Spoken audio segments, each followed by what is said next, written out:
नमस्कार, आप सभी का स्वागत है।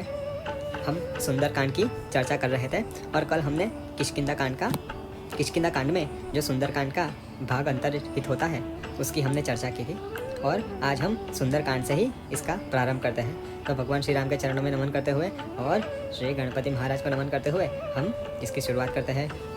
सबसे पहले भगवान राम की वंदना आती है। जो शांत है, शाश्वत है, अर्थात कि जिनका कभी अंत नहीं होता, जो प्रमाणों से परे है, जिनको प्रमाणों द्वारा नहीं जाना जा सकता, और जो निष्पाप है, जो निर्वाण रूपी अर्थात जो मोक्ष रूपी शांति को देने वाले हैं।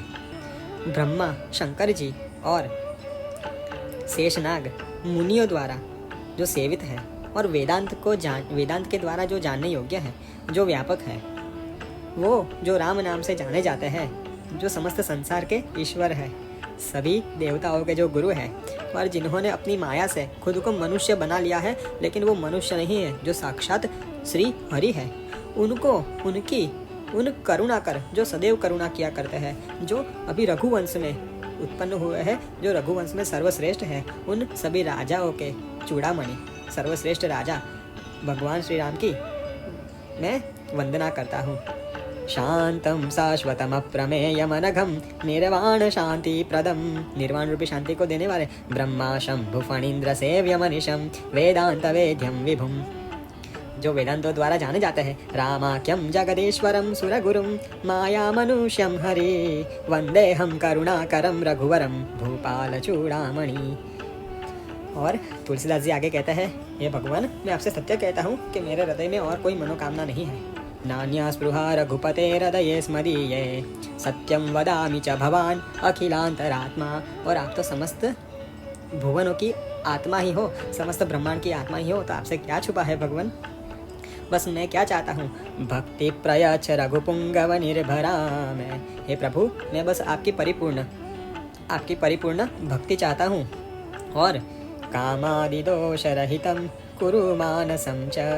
और हे भगवान, हे प्रभु, बस आप मेरा जो मन है, ये मन है, उसको काम आदि विकारों से दूर कर दीजिए। ये जो मेरा मन है, इसको काम आदि विकारों से दूर कर दीजिए। इतना ही मैं आपसे मांगता हूँ। और आगे हनुमान जी की वंदना करते हैं।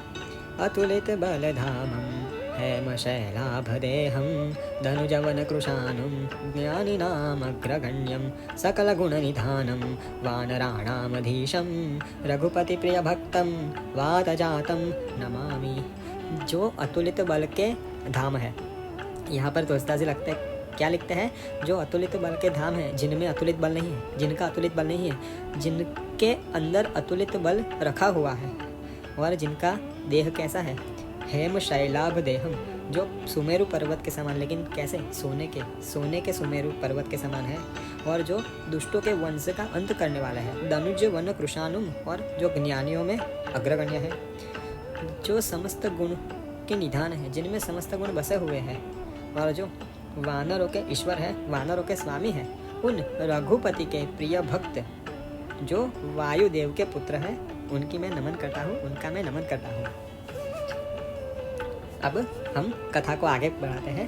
और जब जामवंत जी ने हनुमान जी को कहा कि हे हनुमान जी, आपका जन्म भगवान श्री राम के कार्य करने के लिए हुआ है, तब जामवंत के वचन सुहाए, हनुमान जी को जामवंत जी के वचन सुनकर सुनी हनुमंत हृदय अति भाए, उनको हृदय में ये वचन बड़े सुंदर लगे, बड़े अच्छे लगे, और कहते हैं कि तब लगी मोही परखेउ तुम भाई सही दुख कंद मूल फल खाई। कि तब लगी कि तुम लोग तब तक दुख सहन करो, फल फूल और कंदमूल खाकर मेरी राह देखना।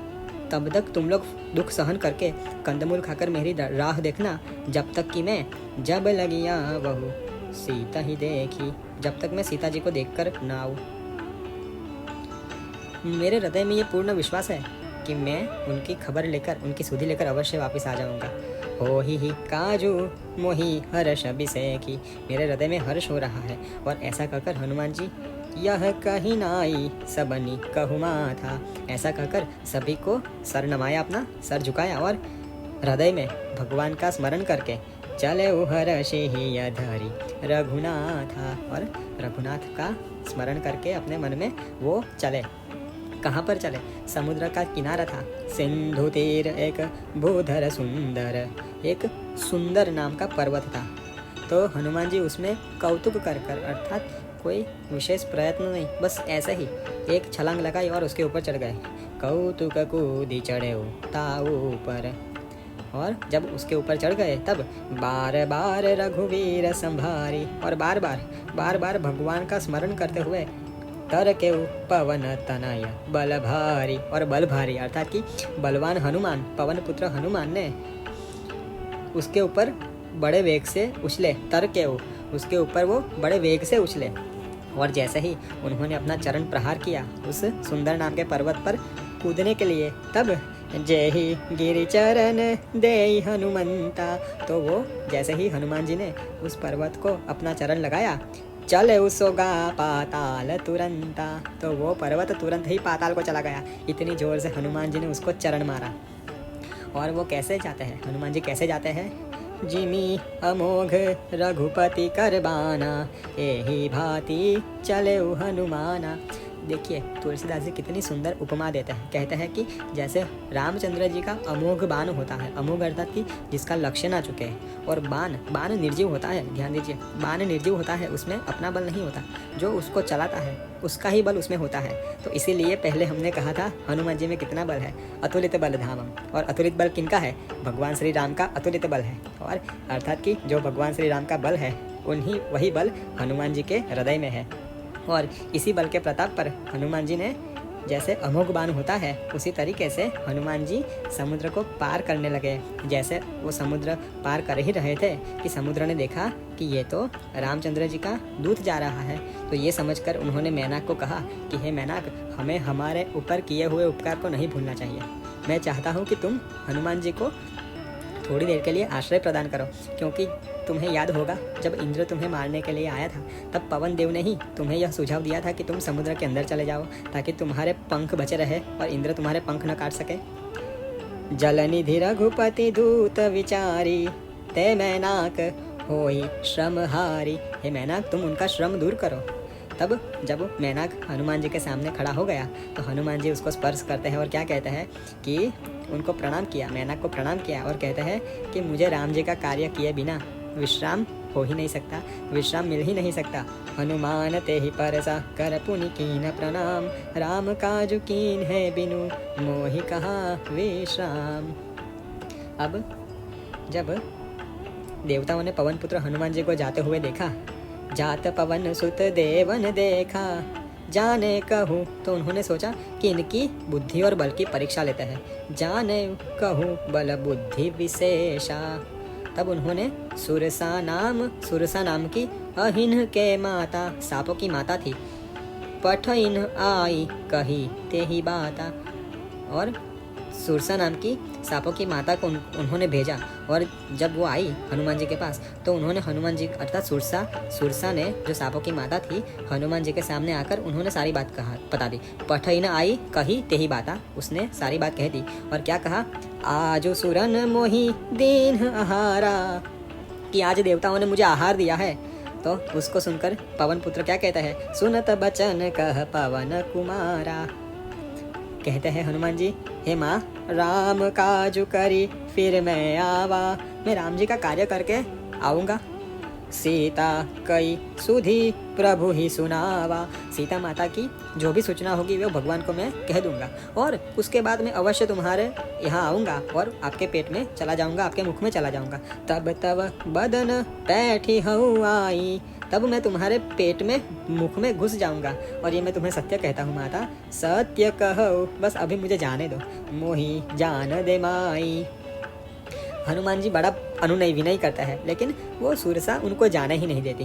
कवने जतन दे ही नहीं जाना, ग्रस सिन मोही कहे हनुमाना। तब हनुमान जी ने उसको कहा कि अगर ऐसा ही है तो ले मुझे खा ले। तो जैसे ही उन्होंने कहा कि मुझे खा ले, तो सुरसा ने क्या किया? जो जन भरते ही बदन पसारा, उसने अपना मुख 1 योजन तक विस्तार दिया, बड़ा कर दिया। तो हनुमान जी भी अष्ट सिद्धि नवनिधि के दाता, उन्होंने अपना रूप उससे 2 गुना कर दिया। कपितनु कीन्ह दुगुन विस्तारा। और ऐसा करते करते जब सुरसा ने 16 योजन मुख ते ही भयऊ।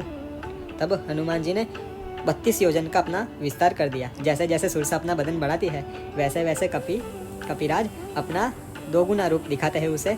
अब जब सुरसा ने 100 योजन अपना रूप बढ़ा दिया तब हनुमान जी ने सोचा कि इसमें तो ये तो माया भी लगती है बड़ी, अपना रूप बड़ा ही कर देती है, बल बढ़ाते ही जाते हैं। अब मुझे युक्ति से काम लेना होगा। तब हनुमान जी अत्यंत सूक्ष्म रूप धारण कर देते हैं।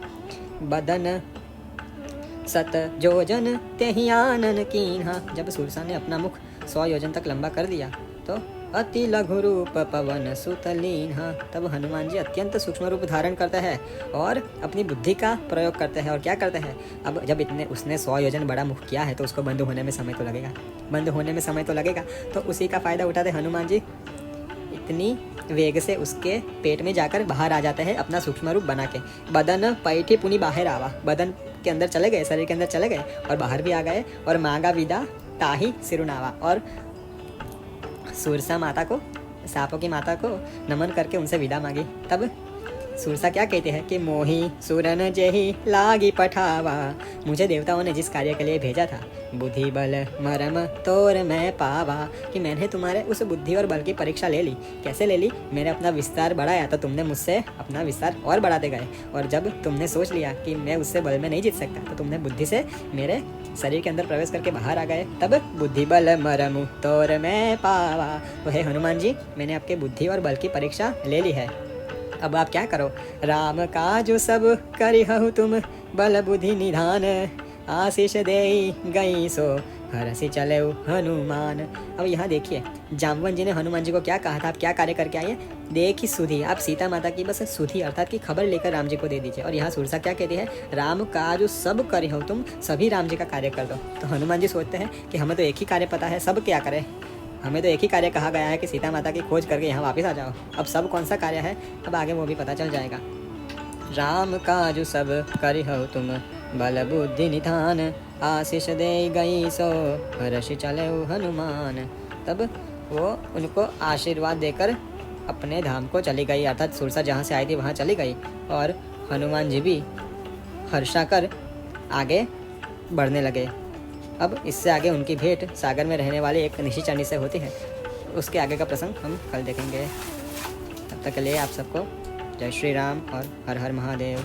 शिवार्पणमस्तु।